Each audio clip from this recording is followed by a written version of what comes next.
ሰፈራችን ሰፈራችን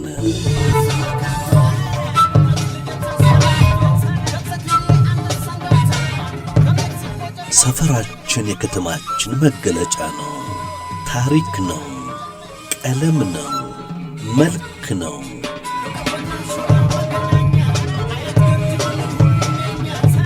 ሰፈራችን የእኛነታችንም መሠረት ነው። ማስታወሻ መኖሪያም ነው። በዚህ ዝግጅት ስለ ሰፈራችን የሚያወሱ መልከ ብዙ ጉዳዮችን በወግ እንይዛለን። ሰፈር ላይ እንቆያለን።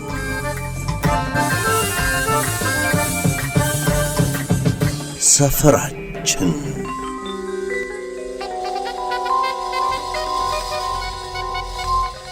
አባ ኮራን ሰፈር የታሪክና የባህል ማህደር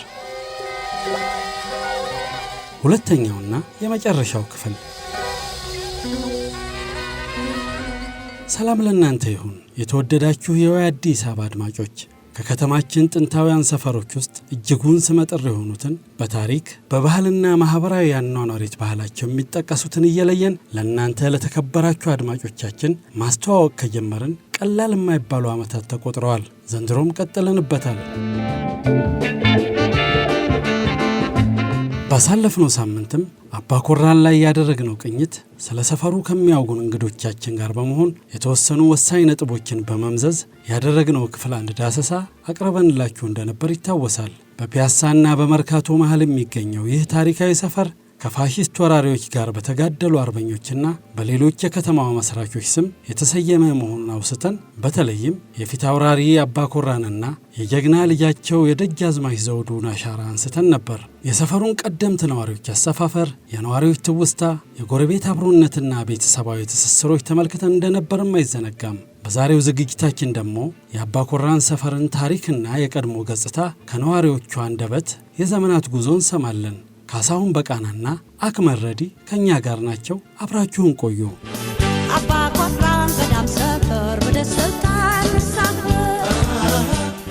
የተለያዩ የንግድ ተቋማት አገልግሎት መስጫዎች የአባ ኮራን ሰፈር መገለጫዎች ነበሩ። ከሰፈሩ ጋር አንድ አካል አንድ አምሳል ሆነው ተዋህደው የኖሩ እንዲህ ያስታውሷቸዋል። ታዋቂ የሆኑ ተቋሞች አሉ። ለምሳሌ ያህል አቶ ሐመድ አሊ ገራዥ ፔጆ ገራዥ በሚል ስም ነው የሚታወቀው። እዚህ ገራዥ ውስጥ እጅግ በጣም ብዙ አርቲስቶች፣ ታዋቂ ሰዎች መጥተው መኪናዎቻቸውን በዘመኑ ፔጆ መኪና ክብራ ያለው ነው እነሱ የሚያሰሩበት ትልቅ ጋራዥ ነው። ከዛ አለፍ ስትል ደግሞ ወይዘሮ ማሚቴ የሚባሉ ግለሰብ አሉ። በባህል ምግባቸው እጅግ በጣም ታዋቂ የሆኑ ከብሔራዊ ቲያትር እነ መልካሙ ተበጀን፣ ከመርካቶ ዛሬ በጣም ስመጥር የሆኑ ትልልቅ ሀብታሞች፣ ትልልቅ ባለ ኢንዱስትሪ ባለ ካምፓኒ የሆኑ ሀብታሞች በሙሉ መጥተው እዛ ነው የሚመገቡት። የጾም ምግባቸው በተለይ የቃሪያ አቀራረባቸው በትልቅ ጎርጓዳ ሳህም ቃሪያ ተሞልቶ ይቀርባል። የቻልከውን ብላ ነው እና የምግቡ ጣዕም ጥራት በሙሉ እጅግ በጣም የተለየ ስለሆነ ማሚቴ ቤት ይባላል። በተለይ አርብና ሮብ እዚህ አካባቢ የመኪናው ግፊያ የመኪናው ጫና እጅግ በጣም ከፍተኛ ነበር። ወይዘሮ እጅጋየሁ አበሻ በጣም ትልቅ መጠጥ ቤት ትልቅ ምግብ ቤት ያላቸው ነበሩ። እስከ ቅርብ ጊዜ ድረስም በስማቸው ይሄ ምግብ ቤትና መጠጥ ቤት በተለይ በጣም ምርጥ ጠጅ እና የባህል ምግብ ሁሉ በመሸጥ የሚታወቁ ናቸው። እጅግ በጣም ቆንጆ ስለመልካቸውም ስለምናቸው ምንም የማይወጣላቸው ተወዳዳሪ የሌላቸው በጣም የሚያምሩ ሴት እንደነበሩ ሲነገር ሰማለሁ። እኔ በጣም ከደከሙ በኋላ ካረጁ በኋላ ነው ያየዋቸው።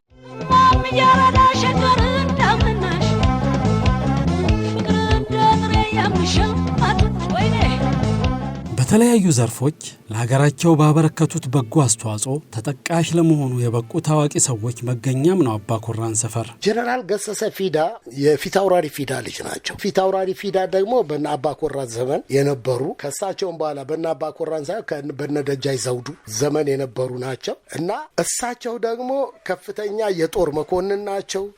በተለይ የኔ የማይረሳኝ በግንቦት 8 ኩዴታ ብዙ መኮንኖች በታሰሩበት ዘመን እሳቸውም ታስረው ነበረ። በኋላ ላይ ደርግን የተካው መንግስት አጣርቶ በሚለቃቸው ሰዓት ይሄ አካባቢ ድሃው ምኑ ሁሉ ወጥቶ አስፋልት ሞልቶ የነበረው ልልታ ሰውየው ማን እንደሆኑ የሚያሳይ ነበረ። ምክንያቱም ከዳ ጋር ጓደኞቻቸው ለምን ከዚህ እንደ ሰፈር ጥላት ወጣም ወደ ቦሌ ለምን ሰርታት ኖርም ሲሏቸው ምን አረገኝ ከታች ሹመኛነት አሁን እስከደረስኩበት የደረስኩበት ነው ብለው ከአያታቸው የወረሱትን ቤት ነው።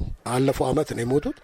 እስከዛ ድረስ እንግዲህ በአካባቢው ላይ ተከብረው የኖሩ በማህበራዊ ተሳትፏቸውም እጅግ በጣም አስተማሪና ከዳው ጋር ተመሳስለው የሚኖሩ ሰው ነበሩ። ከሳቸው አለፍ ብሎ ደግሞ ሲታይ እነ አቶ መርሻ የሚባሉ አሉ። በወዲህ በኩል አቶ አህመድ አቡበከር የሚባሉ አሉ። አቶ አህመድ አቡበከር በእንጨት ስራ ለመጀመሪያ ጊዜ በተለይ በኒን ሰፈር ያለው መስጊድ ጋር እዛ ጋር የእንጨት ስራ የጀመሩና እንትን ያሉ ናቸው። ይሄም የተጀመረበት ገና እንጨት ስራ ኢትዮጵያ ውስጥ አዲስ አበባ ውስጥ ብርቅ በነበረበት ሰዓት ማለት ነው። ሰውየው ከፊል የህንድ ዝርያ ያላቸው ናቸው። ዘውዴ ወልደ ማርያም የሚባሉ አሉ። እሳቸው ደግሞ በከፊል ቤተ ክርስቲያንን እያስተዳደሩ በከፊል የሰሜን መዘጋጃ አስተዳዳሪ የነበሩ ነበሩ። ሰሜን መዘጋጃ አሁን የሚባለው አካባቢን ይዘህ ይሄን የኛ ሰፈር በሙሉ ጨምሮ የአባ ኮራንን ጨምሮ ሰሜን ክልል ነበረ ተብሎ የሚጠራው። ከበክተራ ጀምሮ እስከ ድልድዩ ድረስ ያለውን የመንገድ መብራት ሁሉ ያስገቡ ትልቅ አባት ናቸው። በስተመጨረሻም የዮሐንስ ቤተ ክርስቲያን አስተዳዳሪ ሆነው እስከ ዕለተ ሞታቸው ያገለገሉ ትልቅ መንፈሳዊ አባት ናቸው። አባ ኮራን ገዳም ሰፈር በደስታ በዘመነ ኃይለ ሥላሴ ከነበሩ ባለስልጣናትና ንጉሳውያን ቤተሰቦች መካከል በተራማጅነታቸው የሚጠቀሱት ራስ እምሮ ኃይለ ሥላሴ በአባ ኮራን በልዩ ሁኔታ የሚታወሱ ናቸው። በሰፈሩ ውስጥ በስማቸው የሚጠሩ ተቋማትም ይገኛሉ። ለአባ ኮራን ሰፈር ብቻ ሳይሆን ለሀገርም ትልቅ ባለ ታሪክ የሆኑት የልዑል ራስ እምሮ ኃይለ ሥላሴን ቤተሰብ እናገኛለን ማለት ነው። እና ልዑል ራስ እምሮ ኃይለ ሥላሴ እኔ በአካል አይቻቸዋለሁ። ልጅ ነበርኩኝ። የሆነ ኪነት ምናምን አቋቁመን እነሱ ቤት ፒያኖ እኔ ቀደም ብዬ አንድ ጓደኛ ነበረኝ። ከሱ ጋር ስገባ ፒያኖ ምናምን እንደነበረ ስለማቅ ፒያኖን ለመለመን ገብተን በአካል አግኝቼ አናግሬያቸዋለሁኝ በዛን ዘመን ማለት ነው። እሳቸውም እንግዲህ ለድሃ ተሟጋች ቀብራቸውን ስላሴ እንኳን ሄደ ብታይ የሌላው በትልልቅ ሐውልት ተሰርቶ ሲታይ እሳቸው በጥቁር ድንጋይ የተጠረበ ጥቁር ድንጋይ መሬት ላይ ተነጥፎ ነው አሁንም አለ። በዛ ላይ በህይወት እያሉ ይሄንን ቤት ለህዝብ አገልግሎት በጣም በከፍተኛ ደረጃ የሚሰጠው ተቋም የቱ ነው ብለው ለጤና ጥበቃ ሚኒስቴር ይሄንን ቤት በኑዛዜ ነው ያወረሱት በህይወት እያሉ እና አሁን የእሳቸው ቤተሰቦች ናይጄሪያ ኤምባሲ አካባቢ ነው ያሉት። ልጅ ሚካኤል እምሩ የነበሩበት ወይዘሮ የምስራች እምሩ እና የወዲት እምሩ እነኝ በሙሉ እዚህ አካባቢ የነበሩ ናቸው ማለት ነው። ራስ እምሩ የጤና ጣቢያ የሚል በስማቸው ተቋቁሟል። ህብረተሰቡም እሰየው ብሎ ነው እንትን ያለው። ልጃቸውንም ልጅ ሚካኤል እምሩ ጠቅላይ ሚኒስትርም ደረጃ የነበሩ ናቸው እና አምባሳደር የወዲት እምሩ የነሱ ታላቅ ደግሞ ወይዘሮ የምስራች እምሩ የሚባሉ ነበሩ እና እነኝ በሙሉ ከአካባቢው ህብረተሰብ ጋር ተመሳስለው አካባቢው መስለው ሀዘን ሲኖር ሀዘናቸውን ገልጸው የኖሩ ሰዎች ናቸው። እንግዲህ አባ ኮራን ሰፈር ማለት እታች ያለውን በዝቅተኛ ኑሮ ደረጃ ያለውን እላይ ካለው ጋራ በማህበራዊ ህይወቱ አስተሳስሮት በጋራ ሲኖርባት የነበረች አካባቢ እንደሆነች ነው። ሌላኛው የሰፈሩ ነዋሪና ዝነኛ ሰው በአጤ ኃይለ ሥላሴ ዘመን ቢሮክራት ስለነበሩትና በአስታራቂነታቸው ስለሚታወቁት አቶ ዶኒ ወልደ ኪሮስም እንዲህ ነግረውናል። ፋሚሊ ስለሆነ ነው ምናምን ሊሉ ይችላሉ። ታሪክ ስላላቸው ባወራው ምንም እንትን የለውም። እሳቸው ፈረንሳይ ባንክ ነበር የሚሰሩት። የሞቱት በመቶ አሁን እኛ ሀገር አለመታደል ሆኖ ምዝገባ ምናምን ስለሌለ ነው እንጂ ወደ 115 120 ዓመት ሆኖ ነው እንትን ያሉት። ዮሐንስ ቤተ ክርስቲያን በየጊዜው በሚያወጣው መጽሔት ላይ የእድሜ ባለጸጋው ብሎ ያወጣል።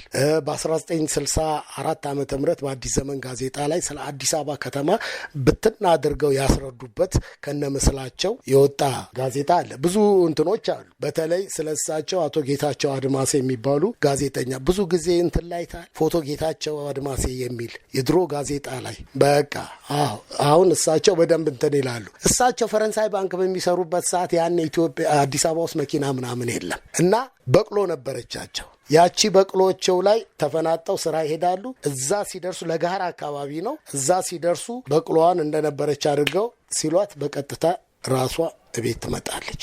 ሰዓት ጠብቃ እንግዲህ የማሰልጠን ጉዳይ ነው። ሰዓት ጠብቃ በምሳ ትሄዳለች። ወደ ቤት የማይመጡ ከሆነ ተመልሳ ትመጣለች። ማታ 12 ሰዓት ነው ሞጫው። 12 ሰዓት ሄዳ ይዛቸው ትመጣለች። ይሄ እዚህ አባኮራን ሰፈር ያሉ ትልልቅ ሰዎች ሁሉ የሚያውቁት ታሪክ ነው። በተለይ የአካባቢውን እዚህ አካባቢ አሁን አባኮራን በነበሩበት ሰዓት ግጭት በሚፈጠርበት ሰዓት የወሰን ግጭት ሲፈጠር የሚጠሩት እንግዲህ እነ ግራዝማች ኃይለ ጊዮርጊስ እና አቶ ዶኒ ወልደ ኪሮስ እነዚህ ናቸው እና በሚመጡበት ሰዓት እንዴት ነው ሲባል በቃ ከዚህ እስከዚህ የከሌ ነው ከዚህ እስከዚህ የከሌ ነው ብለው ለፍርድ አሰጣጡ ለዳኝነቱ እገዛ ሁሉ የሚያደርጉ ትልልቅ ሰዎች እንደነበሩ የሚታወቅ ነው። ይሄ ደግሞ ተጨባጭ ታሪክ ነው።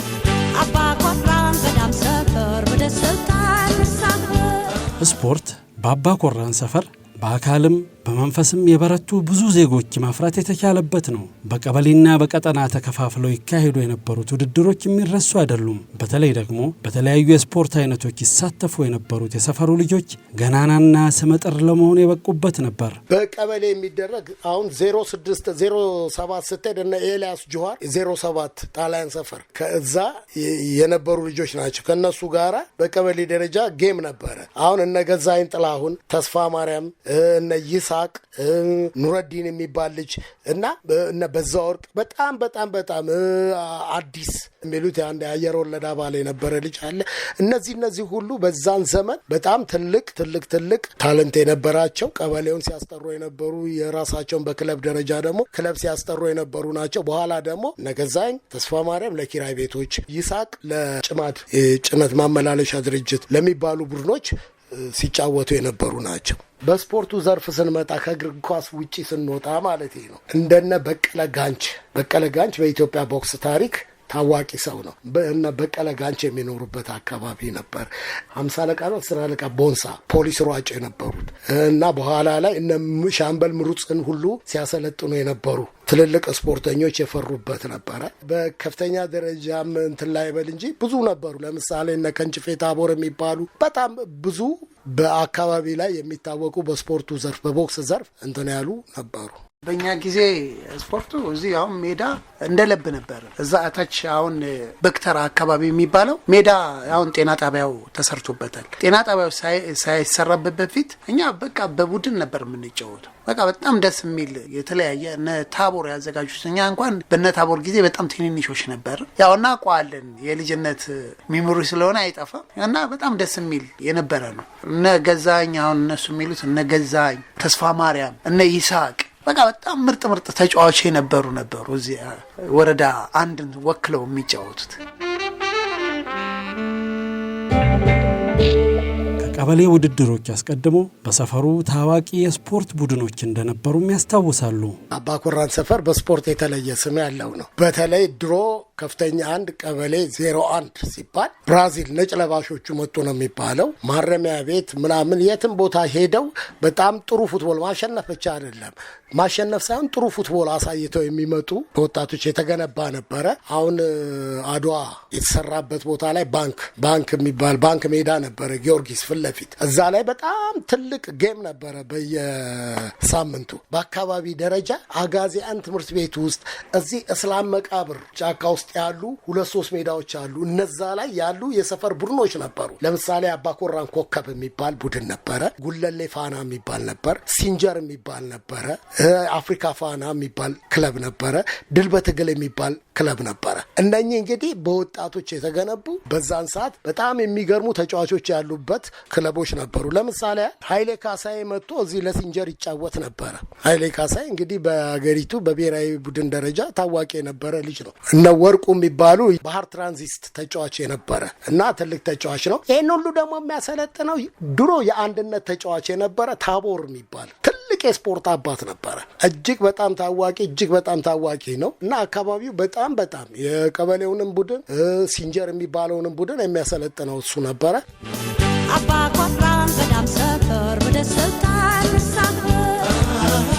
ኪነ ጥበብ በአባኮራን የነበረው ሁኔታ እንዴት ይገለጣል? በተለይ በዘመነ ደርግ የቀበሌ አብዮታዊ ኪነቶች በየሰፈሩ ብዙ ከያንያን ያስገኙ እንደነበሩ ይታወሳል። ቀደም ሲል በአካባቢ ደረጃ እነማን ነበሩ ለሚባለው እና አለማየሁ እሸቴ ሁሉ እዚህ ነበሩ። መኖሪያቸው ማለት የቤተሰቡ ቤት ምናምን እዚህ ነበረ። ሸሪፍ የሚባል የብሔራዊ ቲያትር ኦርጋኒስት የነበሩ እና እነዚህ የሚኖሩበት አካባቢ ነበረ። ጋሽ ማሙድም በአበበች ጎበና ጀርባ እሱም የነበረ ትልቅ የጥበብ ባለሙያ የሆነ ሰው ነው። በተወሰነ ጊዜማ እና አብተው ከበደም ሁሉ ኖረውበታል። እነ ሙልጌታ የሚባሉ የሙዚቃ አቀናባሪዎችና እንትኖችም ኖረውበታል። ከዛ በተረፈ በቀበሌ ደረጃ በኪነት በየአካባቢ ይቋቋም ነበረ እና በኪነት በቀበሌ ደረጃ ተቋቁሞ ወደ ከፍተኛ ከተካሄደ በኋላ በተለይ እዚህ ከፍተኛ አንድ ነበረ። ከፍተኛ አንድ ውስጥ አሁን 07፣ 01፣ 06፣ 08፣ 04 እና 05 የሚባሉ 03 የሚባሉ አሉ። እነዚህ በሙሉ የተካተቱበት ነው።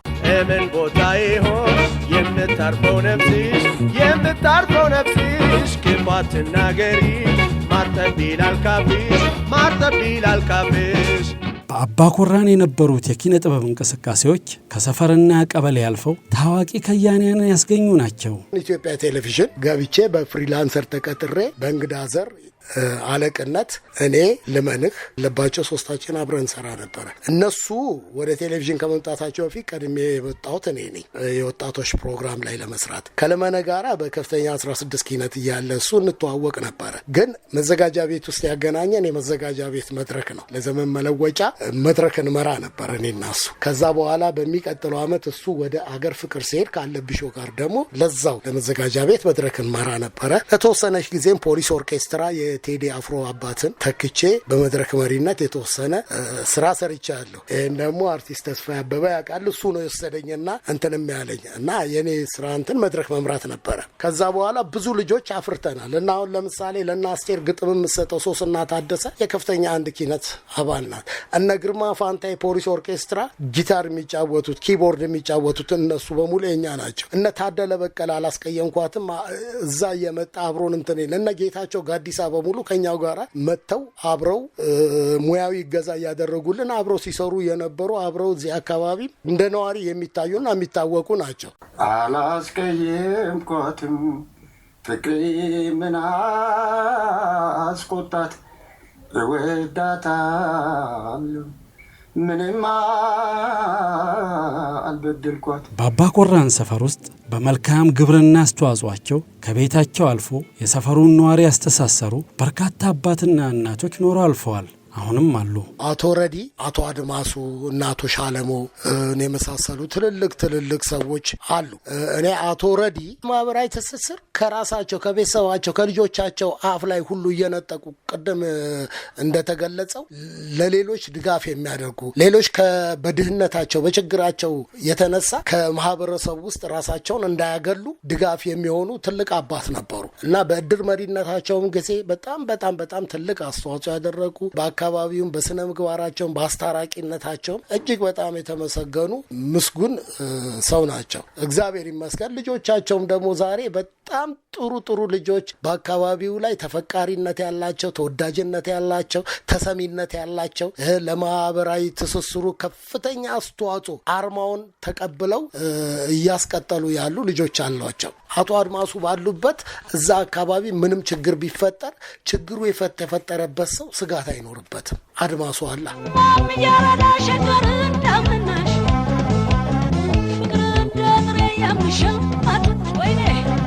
ወይዘሮ አቢዳ በጣም ታዋቂ ነበሩ እሳቸው እና እነ በላይነሽ ጫላ የሚባሉም አሉ። ወይዘሮ ወርቄዋ ኬኔ፣ አበበሽ ፈይሳ የምትባልም አለች። በቃ እነሱ አሁን ታዋቂ ናቸው እዚህ። ወይዘሮ አሁን ውዴ ውልቃ የምትባል ጉታ ሚስት የነበሩ ናቸው እና እነሱ አሁን በጣም በቃ ታዋቂ የነበሩና ደስ የሚሉ አባ ኮራን ገዳም ሰፈር በደስታ የተወደዳችሁ የአዲስ አበባ አድማጮች ስለ አባ ኮራን ሰፈር የሚያስቃኘው ዝግጅታችን ሁለተኛውና የመጨረሻው ክፍል ይህን ይመስል ነበር። የነበረን ቆይታን በዚሁ አብቅቷል። አስተያየታችሁ አይለየን። እስከ 10 ሰዓት ድረስም ከአዲስ አበባ ጋር አብረን እንቆይ። ምን ቦታ ይሆን የምታርፈው ነፍስ